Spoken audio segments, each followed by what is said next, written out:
Okay, I would like to welcome everyone to Ignite Sparks number 7, Finding and Winning with Buyers.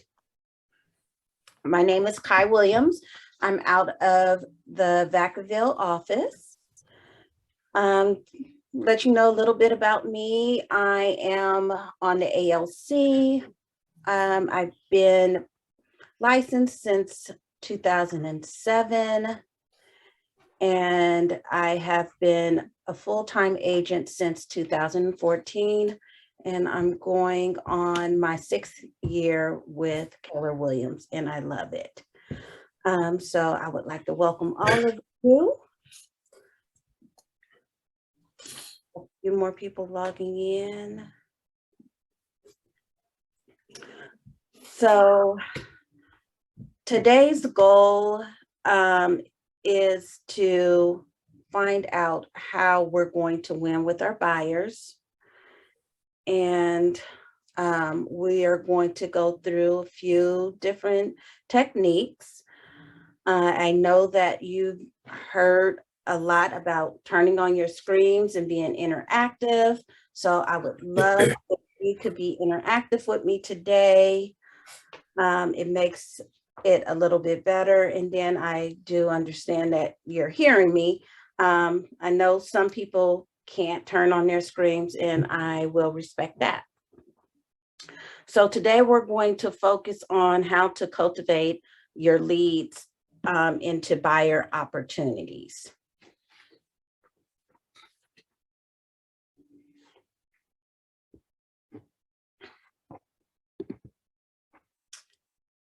So, what is the job of an agent? And we're weekend, so I know someone can tell me, what is your job as an agent?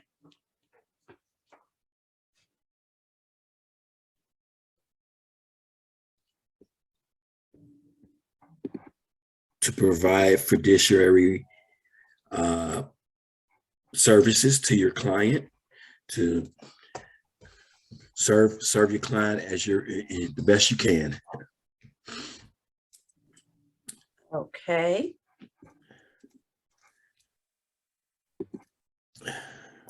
And what's the job of an agent to focus on every day? Lead generate. Lead generate, and to grow and to run your business. So yes, lead generating for buyers and sellers.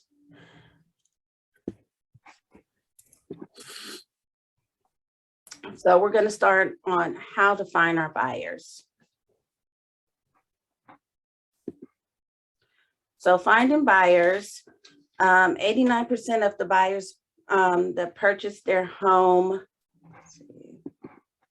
through a real estate agent. All this information is coming from 2019 NAR's profile of home buyers and sellers. 41% of buyers found their agent through a referral from a friend or a family member. 75% of buyers interview only one real estate agent during the home search process. And 51% of buyers visit an open house as a way to search for homes. So with all that being said, which way would you like to find your buyers? Looking at all the statistics.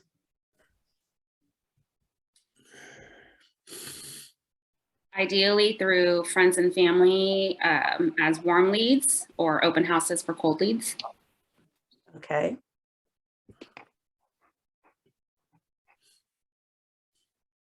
Anyone else? Just from looking at it, looked like your immediate family and friends is like the highest possibility, right? The highest chances of landing the lead. Okay. Which is be your sphere, your immediate database would be probably your sphere, probably be, I think, #1 priority.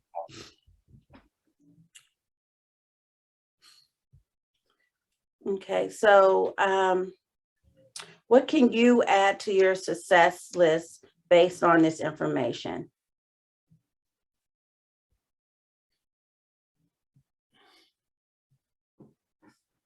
Are you going to lead more toward open houses?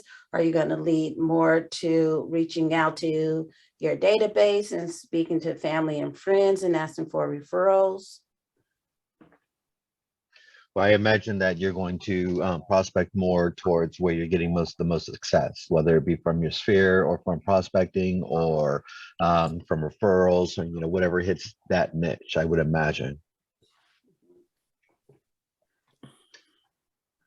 So I want you guys to think about it on page 3 of your workbook. Write down which way you want to lead generate. Is it going to be through your families and friends, or is it going to be through holding open houses? And once you get those leads, where are you going to put them? And we're going to go over that next. So once we've had a conversation with the potential lead, we need to cultivate that lead. This is where command really shines. Let's take a look at our lead generation model to see where cultivating falls. So you've already started to lead generate. You're talking to your family and friends. You have held some open houses. So that's how you're capturing the lead. And then we're going to put it in command. We're going to put it in our database. So once it's in our database, we are going to cultivate it. So has anyone started? I hope everyone has started putting their leads into command. Have you been able to talk to 10 people every day, reach out to your contacts? I'm slowly but surely getting them in there. I'm not lead generating as much as I should, but when I do, at the end of the day, and whenever I do some lead generating, I try to get them in command. Okay. How many people have you put into command so far? Well, I have my sphere in there, and I mean, quite honestly, I work a full-time job. I'm at work right now, so my lead generating, is very slim. So I mean, I'll maybe get 5 or 6, maybe even a week. It's just, well, of hard leads, I don't. I have a lot of conversations and I get them in there. Well, not all of them make it in there because I'll have like business cards and stuff like that, and then I misplace them. So, just things happen. And when I find them, come back to them, I bring them in there. So I'm super inconsistent on that. Okay, I can understand that, especially if you're out at a networking event and you're getting a lot of business cards. Do you have the app downloaded on your cell phone? I do. I have the Command app and the Kelly app, and it's not convenient sometimes, to just pull it out. And there's sometimes, especially with Kelly, sometimes it takes a while to refresh, and then just kind of then it just kind of kills the mood, so to speak, and then just end up, moving the conversation forward and stuff, and then coming back to that, at some point, like, well, is there a card, or I'll just put it in a text or something like that. Okay. So yes, I've noticed Kelly has been a little bit harder starting up, and I think that's because they're focusing more on the command app. And the command app works a little bit easier when you're putting a contact in. So I will like to challenge you, when you have like 5-10 business cards to put in to command, try to take a few minutes once you get to your car to start uploading people in Command through your app if you're unable to get to your computer. And that's if it works for you. Yeah, that's not a bad idea. Yeah, I tell myself certain things when I'm kind of going out. I don't always, I'm not like out on the hunt when I come out. I don't want to seem like disingenuous either. Just sparking up conversations and then eventually they leave there. I think a good idea for me sometimes would be to just have it ready, already have the Command app open and just there. So, but it doesn't always happen like that for me. So that's why I end up with text and business cards and stuff like that. Even pieces of paper from time to time. So it just they get lost in receipts and stuff.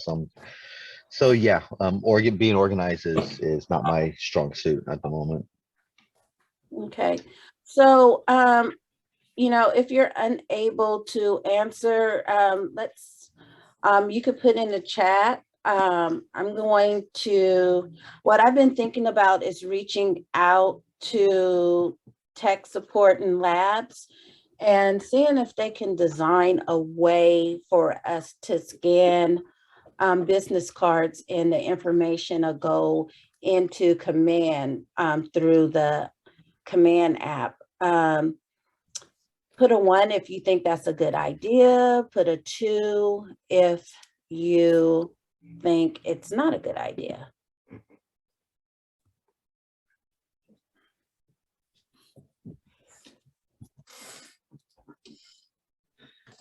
Okay, So great. just just to be clear, there's a way, because I've always looked at the app on the phone as sharing my app with someone, and if once they enter the information, then it would store their contact information. But you're saying there's a way you can directly put it directly into the app on the phone, right? Yes. So if you go into your Command app and then go to the contacts, there is an add button that you can add your contacts to Command through the app.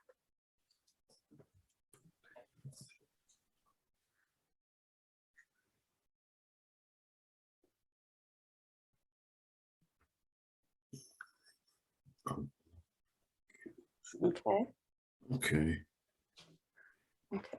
So I'm going to work on reaching out to labs and seeing if we can have them start working on a scanner for us to scan contacts in, because I think that would help a lot, especially when we're out and about, because I know I like to go to networking events, and when I walk away with 10 business cards, I just throw them in my purse and they sit there for a while. So Chris, I totally understand how things can take a little bit of time for you to put them into Command.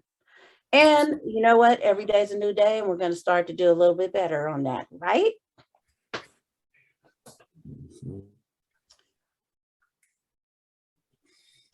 This triggers a series of events that we're going to get into relationships with the contacts and help cultivate an appointment when we start inputting the information in. The tasks range from text messages and phone calls and emails. So once you put them into Command, we want to set them up on a smart plan. So have everyone started to set up a smart plan? And do you know when you should set up a smart plan?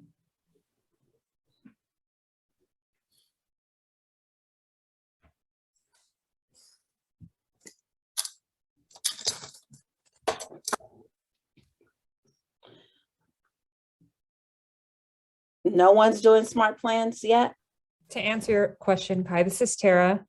For me, I know where to find it in Command. Mhm. and I know how to like see where the template library is, but I guess for me, it's kind of picking and choosing what templates would be best or modifying or editing them to make them work for me. Yes, guess, and yeah. it does take some time for you to modify some. And I would challenge you to look at some, and some are easier. They have less steps, like the open houses. So if you're getting more leads from open houses, you would want to set up a open house smart plan. So as people sign in, you can set them up on a smart plan.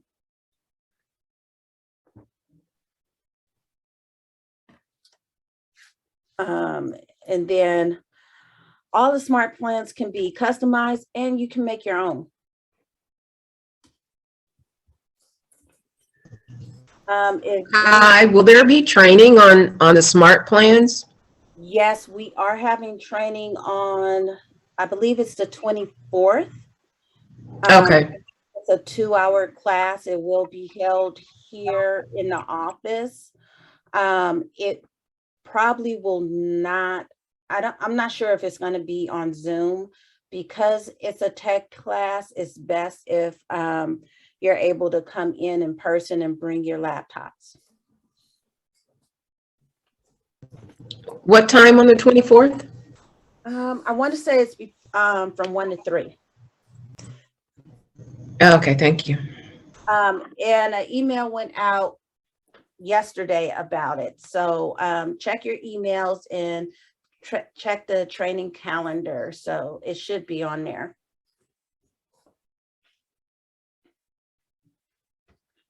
So once we have a conversation with a potential lead, we need to cultivate that lead. This is where we put in command. This is where we set up the smart plans. And it helps us not lose that lead and them to fall into the cracks.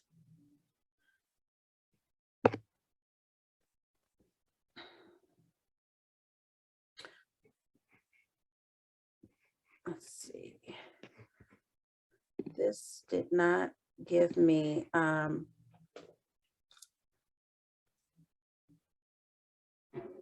see. Anyone else? Has anyone did a smart plan? You could put in the chat 1 for yes, 2 for no.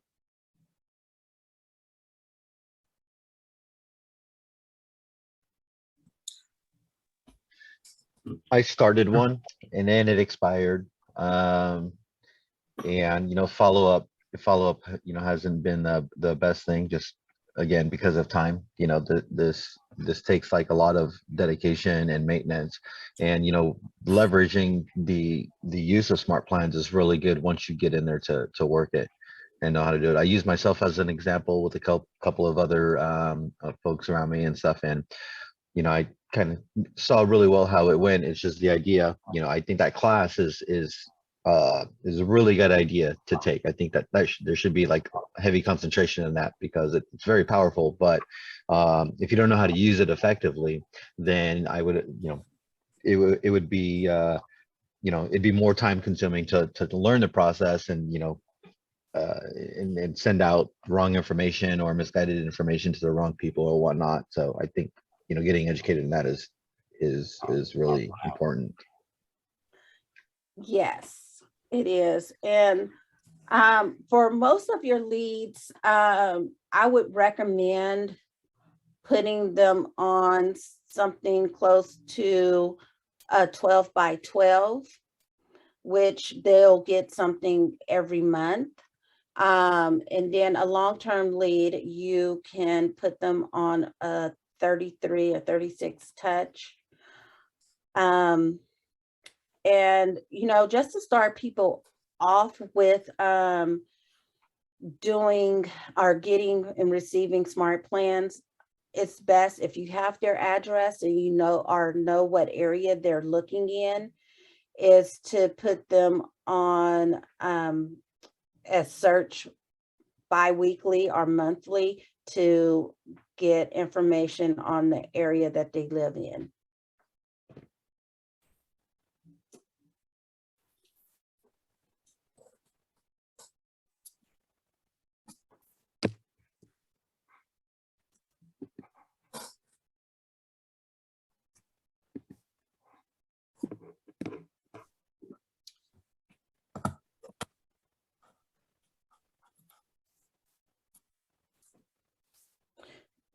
Does anyone else have any questions about smart plans?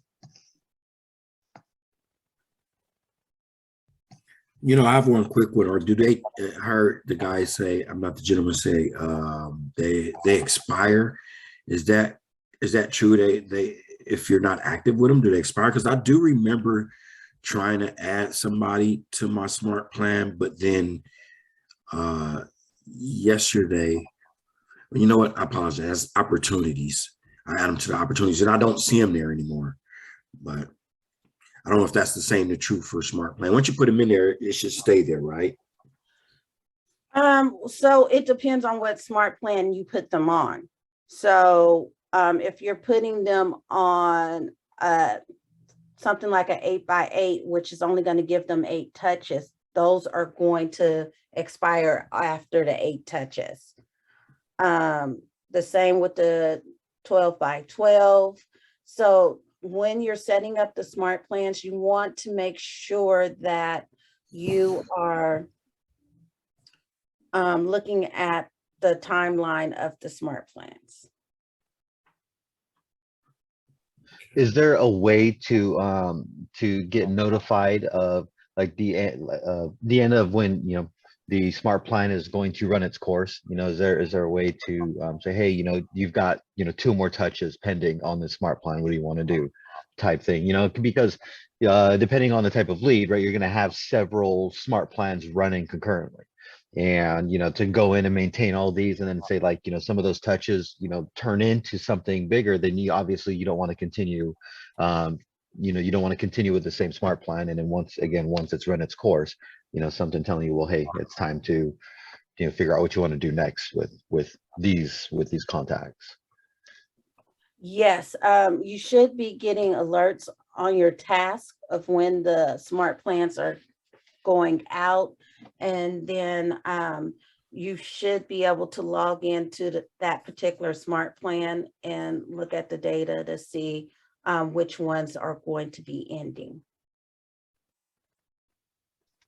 And then make sure that you add yourself to, if you're doing a focus on a certain type of smart plan, you want to add yourself to that smart plan. So you're also seeing the alerts of what's going out. That's important because sometimes you may forget to change something. And if something goes out, you're going to get it too. So then you're able to send a follow-up or retract something that went out and it wasn't what you wanted to go out. Gotcha. Yeah, I've seen the notifications of when the touches come in, like when I'm in command, and then I'll see, you know, I'll get, you know, look at the little bell there, see the notifications, and see who's done what. And then especially when it comes to the downloading my app, smart plan and stuff, then I'll know every once in a while I'll get a text, you know, when on, you know, when they say stop, you know, basically when you get them, well, if you want these to stop, and you know, you get a response, stop, and then that ends there. That ends the run for them in that smart plan. Yes. And this conversation is moving us into the next section, which is qualifying the leads. And you can also set up your leads and your smart plans to go out for qualified buyers by setting them up as A, B, C, and even a D buyer. So the A buyer, they are able, willing to purchase. They'll be under contract in a matter of weeks. maybe in the matter of a couple months in this market. So I would say my A buyers now, I have them, anyone that's looking to purchase now and knowing that it could take about 60 days to get them into contract, depending on their purchase power. B buyers, they are ready and willing, but not able right now. Something must happen first, so they may need to get pre-approved by the lender. They may need to prepare their house to sell.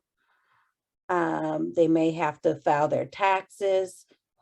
So that is your B buyer. That's going to be about, I would say, 90 to 6 months out, 90 days to 6 months out should be your B buyers. And your C buyers are pretty much not ready yet. They're going to purchase probably within a year. Those are the ones that really actively having to bring their credit score up, or they haven't made 2 years on their job, if they changed jobs and are in a different field. So those are the A, B, and C buyers. And then D, they're not ready yet, but they're in your database. And you want to watch them because those might be the people that send you referrals.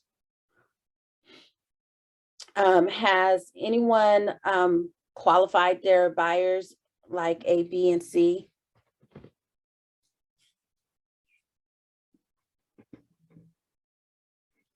You could put a 1 in the chat box or a 2 for no.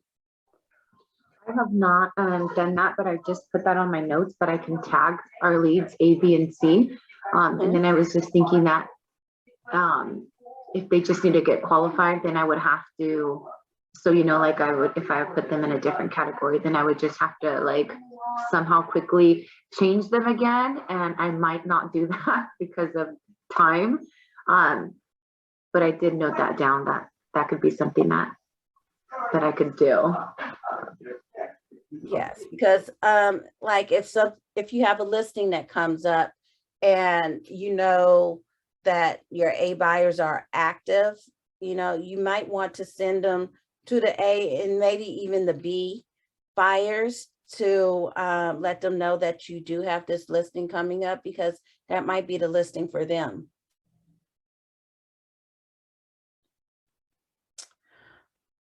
What else can you do in each stage to ensure that they're being nurtured? Some examples may be put the leads on a smart plan and command, which we've discussed, and creating a neighborhood nurture landing page for each lead. Sending out like birthday cards or like anniversary cards, or just checking in, text messaging during, you know, certain holidays. Yes.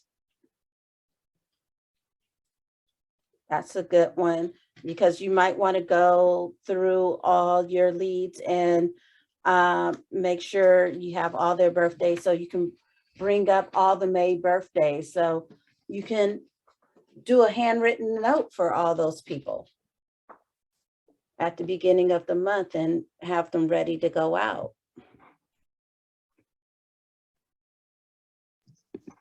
So, hi. Yes.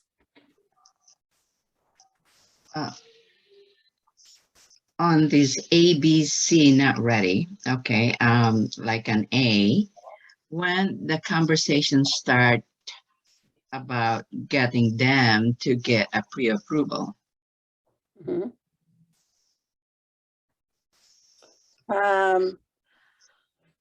Your A buyers generally are pre-approved, or they're working with you and you have them matched up with a lender and they have all their documents to be pre-approved. Would be more so the A buyer. Okay. And the B buyer would be, maybe you've already connected them with the lender and they have some things that they need to take care of, or they need to save up a little bit more money for their down payment.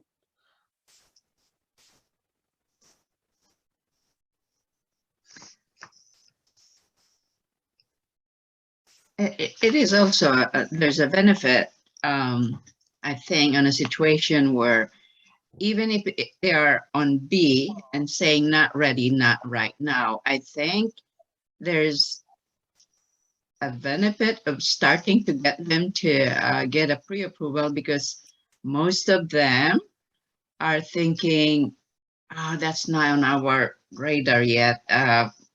We're not ready financially. And I would sometimes push them a little bit. Hey, this doesn't cost you anything. If anything, be curious of where you are at when it comes to your, affordability of trying to buy a house. You might be surprised, So I would push that conversation a little bit, even if they are under B. Yeah, for B, for me, for my B buyers, those are the people that I want to nurture a little bit more, because it can go either way. If you're not really on your B buyers, if you have not sat down and collected all their information and did a buyer consult with them and had them sign a buyer's contract, you can lose those if you're not nurturing them, Oh. because they're not ready yet, but then they'll start going to open houses and talking to other agents. So you want to make sure that you have them on a smart plan and you're touching them. True. I mean, there's always, you're dealing with another human being, and sometimes their actions and in between the words that they're talking to you, you can pick up stuff. And you're right, there's possibility that you could lose them, and you are to be observant to those too, that you can only do so much, especially if you're facing somebody or talking to somebody who has that kind of personality. Don't bother me, period, and you let go. But anyway, I'm glad you brought up the what is it, the buyer's contract, not contract, but agreement, because I have never used that. I don't know if is there benefit doing that, because legally they're not obligated, or even if you already spend time showing properties, they are still not obligated to transact with you at the end, right? But Not, what are the benefits of unless you that? have them sign that the buyer's listing it's called a buyer's listing agreement, but it's the buyer's contract. The one in cars is legally binding because it was written by an attorney. So it's just like your Right. listing agreement, you'll use the buyer's agreement. Yeah. Oh, yeah, I know that. If we're talking listing, we're talking about the buyer. The When buyer you're one. dealing with buyer. If you use that, then they'll understand that they're working with you and you only. It's all in there. And I think we may be having a class going over the buyer agreement. Buyer's agreement, that's the word I'm looking for. And I think Amy might have something recorded, and I will check into that and make sure we can get that out. Yeah, could you give us a sample of that? But again, Kai, I think somebody told me that those are not legal. They're not legally binded with you as an agent when it comes to buying a house, right? They Could you are, check on they that? sign that agreement. is that as legal as the listing? I know listing is Yes, legal, but they're oh, both legal. oh, then I have the wrong information. But I'd like to see copies of that. Okay, Thank you, Guy. we can work on that. Okay, so that leads us right into a buyer lead sheet. In your toolkit, you should have seen your buyer lead sheet. Was everybody able to download all that information for out of the toolkit? 1 for yes, 2 for no.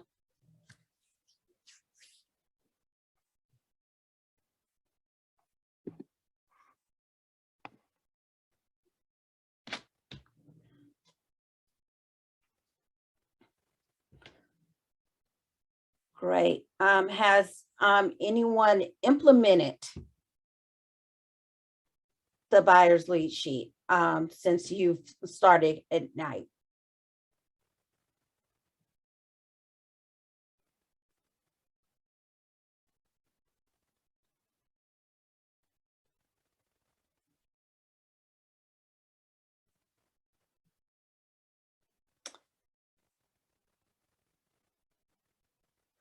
Thelma, I will, once we get off the call, I'll show you how it gets a little tricky, and I can show you how to get the Ignite toolkit.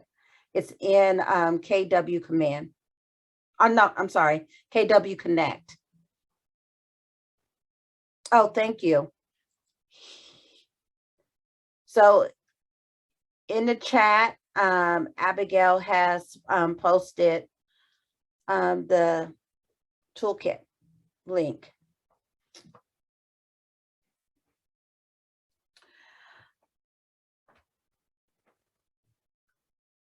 So this is going to help you qualify your buyer, because it does have the pre-qualification questions to see if they're ready and able and willing to purchase a home. It also established control of the conversation when you're speaking to a buyer on a phone call or on Zoom by asking all these questions. The importance of using this tool is to avoid wasting time with leads that aren't ready to buy. Leads that aren't ready should be qualified according to and put on the action-based follow-up plan. Just because they aren't ready now to buy doesn't mean they're a dead lead. And we just talked about that with Thelma. You know, it's not a dead lead if they're not ready now, because your A buyers you're working with now, you're going to get them closed. So those B buyers are going to move up to A buyers if you are touching them and cultivating them and have them on smart plans and making sure you have those touches.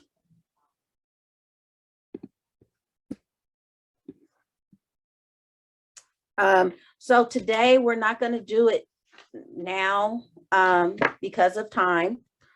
And I would like you today to role play and qualify your buyers.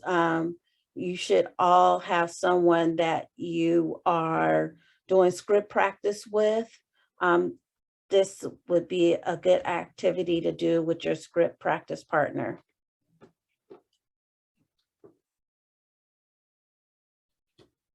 And some questions that you want to think about is, how did the qualifying questions help determine your buyer's motivation? What are other questions that you can ask to qualify a lead? And you might want to write a couple other questions down that you have experienced.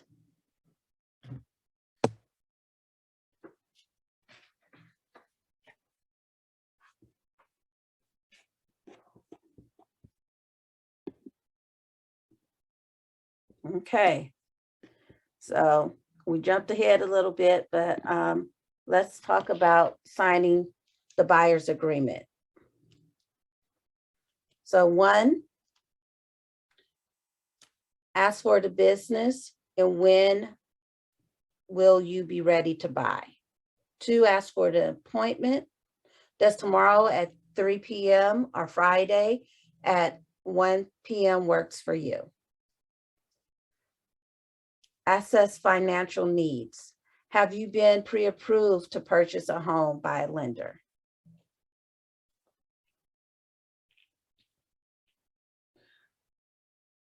The importance of the buyer representation agreement. We did talk about that.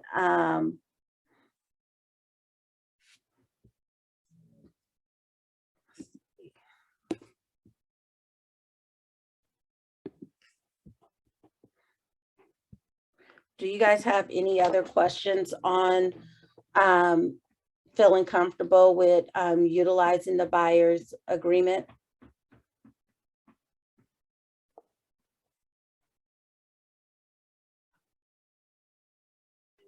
I guess kind of like when you're starting to ask them to sign it, like how you just ease into like everything that you would offer and then asking them to sign the agreement.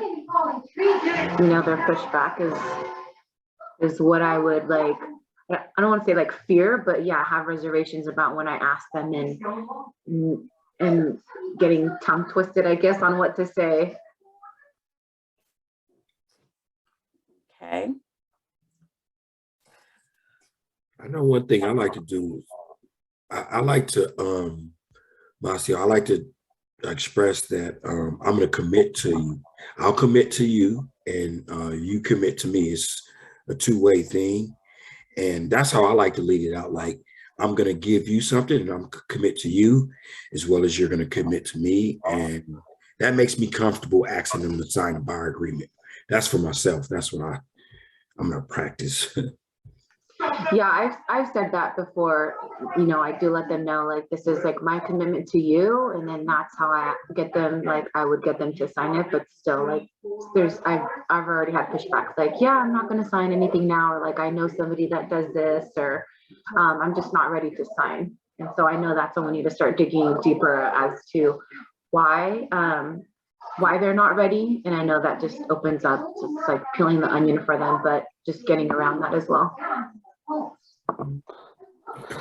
I've had people that I've gotten to the lead service that are telling me they're ready to buy, but as soon as they see the buyer agreement, it scares them. It's because it's got numbers on there.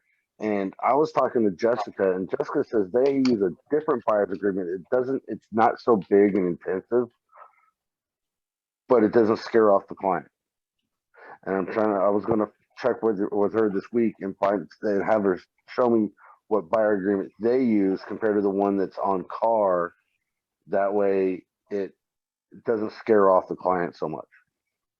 I have seen one that somebody has made just like on their own, so it doesn't scare them, but like it still has their signature, and then it's like it only has like 2 sentences and then like the signatures just so that they're aware of it. But that one, I guess technically is not legally like binding, I guess, but just so that they know like they're not going to want to go somewhere else, but they know that they've signed versus the car one. Our team, we use what's called the buyer loyalty agreement. So we created one. It's a document that we created on our own.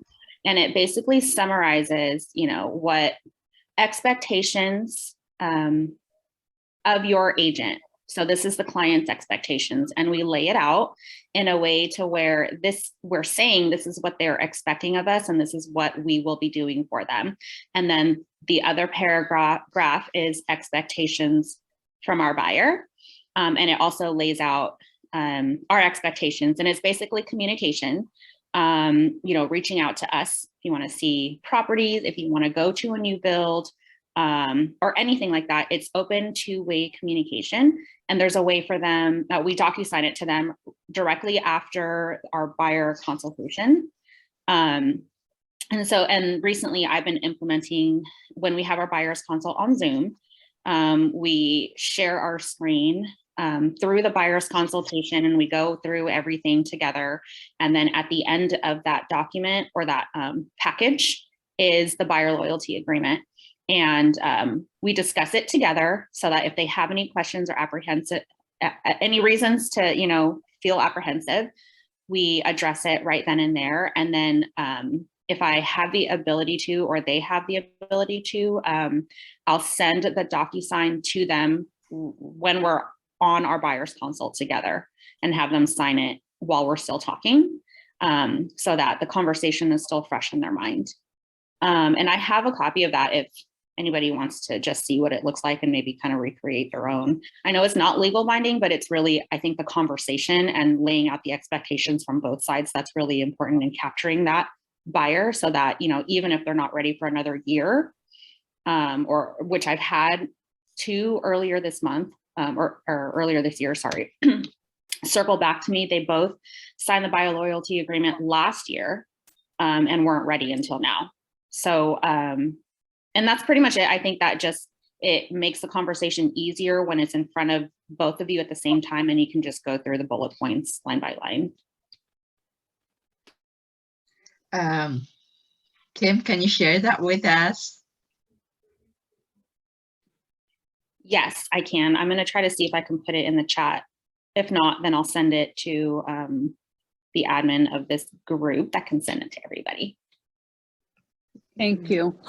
We also need a copy. Thanks. Sorry. Great. I have done both. I do have a loyalty agreement, and recently I've been trying to move over to the buyer's agreement because it's legally binding. And I would highly suggest using this one if you're working with an investor, because it's going to help protect you as per se to the properties that you're showing them. Because if you're showing them properties and then they go to another agent to have that agent write up the purchase agreement, you just missed out on getting paid. But if they sign the buyer's agreement, they're going to have to pay you a commission. I like that. Hey, Kai. Yes. On our listing presentation, there is a part that talks about value proposition, but that's the side. Do we have similar the buyer side? Because that's a good conversation when you're trying to initiate to talk to them about signing this agreement. Let me check. I was actually role playing with the mentors. We're role playing because a lot of the mentors are not even using the buyer agreement, and we've been discussing really moving forward with utilizing this in the office. I know Amy has mentioned it a couple of times. Urging us to use this agreement. So I was able to meet with Amy. So now I feel a little bit more comfortable with using the agreement. And like I said, also, I do have the loyalty agreement similar to what Kim has and DPC uses. If you guys are in the office, I can also print out a copy for you. Thank you. I'll be there tomorrow. Okay, thank you, Kim, for posting. Thank you, Kai. Thank you, Kai. Let's see. So, and then also when you're doing your buyer agreement, which is recommended, or a loyalty agreement, make sure you have a list of lenders. You can also offer Keller Mortgage. If you've made any contacts with any lenders that you have worked with in the past, or you have sat down and spoke with, and like, I would put them on the list. Any in-house lenders, put them on the list. So you can offer them at least 3 different lenders if they don't have a lender to work with. You want them to reach out to those lenders and see who they connect best with.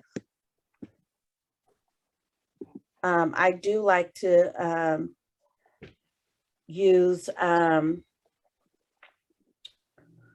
list of lenders because I've worked with them in the past, and I know they know how to communicate with me the way I like to communicate throughout a deal. So that's very important to me.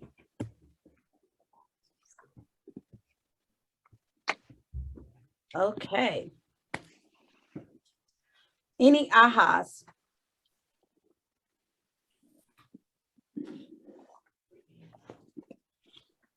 For me, I think it's the importance of getting that buyer agreement. You know, I've read on some forums and stuff where, you know, people feel cheated because they put in a significant amount of work and time into a buyer, but it never really, you know, materializes into anything. And you know, some people are like, well, my goodness, they went with someone else. You know, so I've learned that some brokerages require that agreement before, you know, spending too much time, you know, after going a certain amount, like maybe showing a couple of houses, then after that, like kind of showing like they were saying earlier, the loyalty agreement and all of that. Because at some point, you know, it can become a complete waste of time if there's nothing there showing that, well, hey, you know, I'm spending all this time with you, you know, please consider what you know, what this takes. You know, and for someone to just all of a sudden go with someone else, then you've just wasted a lot of time. So that's kind of an aha thing for me is like getting someone to commit, you know, to the relationship. Yeah, it's very important that we train people the way we would like to be treated. And we want to be treated as a professional. And by presenting something for them to sign, if it's the buyer agreement or your loyalty agreement, they then know that they are agreeing to work with you and you have an understanding. So then they'll think about that when they're going out. Oh, I signed something. I signed something with this agent. And that's a downfall for a lot of people, especially if you're at you're hosting an open house and you follow up with your leads. They may say they have a agent, but if you follow up with them and their agent is not helping them, you know, and they don't have an agreement, you know, that's giving you an open to have a conversation with them. I agree. I think my aha is I typed in the chat, but I do agree with Kai that we should start leaning more towards the car buyer's contract. Because you don't want to miss out on those opportunities of, you know, putting time into showing clients houses, and then they take, you know, the time that you've taken and then like maybe called a friend and was like, hey, you want to do this contract for me or something, you know, and really showing people that you are a professional and how, you know, teaching them how to treat you. So if we're already having this conversation about the buyer loyalty, then we can also have the conversation about the actual car buyer contract. So maybe the buyer loyalty is kind of just like a summary of what the contract states, and then have them sign that. I think my aha is, well, I've experienced being burned by not getting the buyer agreement signed. I think I'm going to go with the loyalty form, just kind of like to warm them up in a sense. like, and agree with, like, I agree with what Kai said with the whole getting them to sign something. And then, oh, I signed a document, because I've literally had a client nurturing them, showing them properties.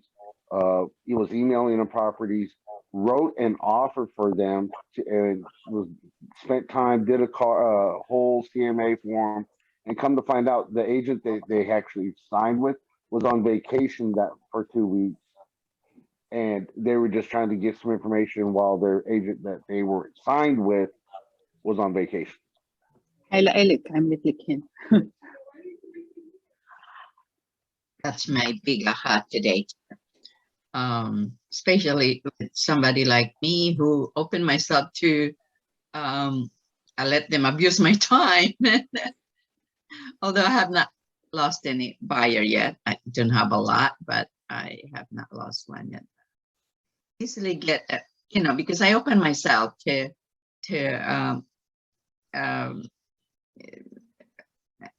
let them abuse my time. But if there's that contract, then there's the some sort of seriousness, and at the end you get something out of the time that you spend time with them, rather than lose those. So good aha, the agreement.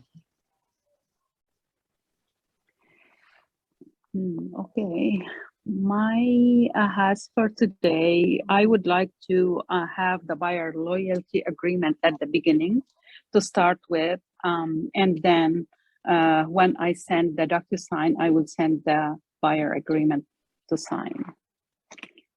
So the buyer loyalty agreement, I feel like it's easy going one, and it's more more helpful for us and for the buyer. Thank you, Kai. You're welcome. So how many people are going to start implementing smart plans today? I've been using smart plans for a while. Okay. And how do you like it, Greg? How's it working for you? It reduces my amount of day-to-day work with the smart plans. I really like them, because instead of having to every day reach out or know who I have to reach out to, the smart plan already has it laid out for them. Okay. Great. I know it's going to take some steps, but I would love for everyone to take some time, take about 15 minutes today, and look at smart plans and take some notations of the smart plans that you would like to utilize. So then if you need assistance with setting up those smart plans and making some changes to them, someone will be able to sit down with you and help you make those changes so you can implement those smart plans.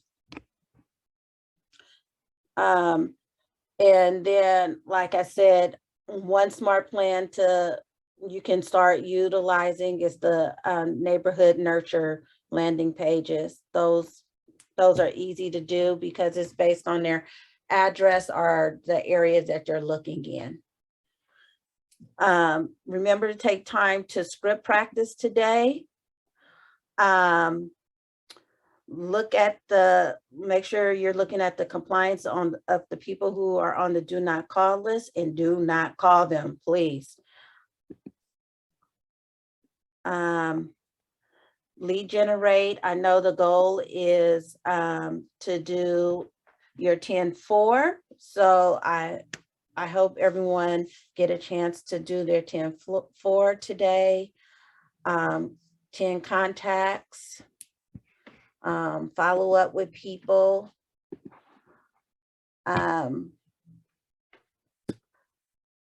Go search and look around in Command. Ask for help. You can send messages in Command if you don't understand how to utilize some things. They do have information on smart plans that will walk you through the smart plans also. So I want to thank you guys for joining me today. I hope everyone was able to get some information out of it. I'm going to respect your time. We're 1 minute over. So I make it a great day. And take a picture of the Survey Monkey if you can, or you can just log in and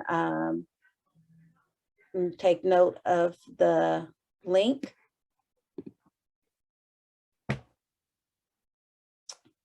And have a great day, everyone. Thank you. Thank you. Thank you.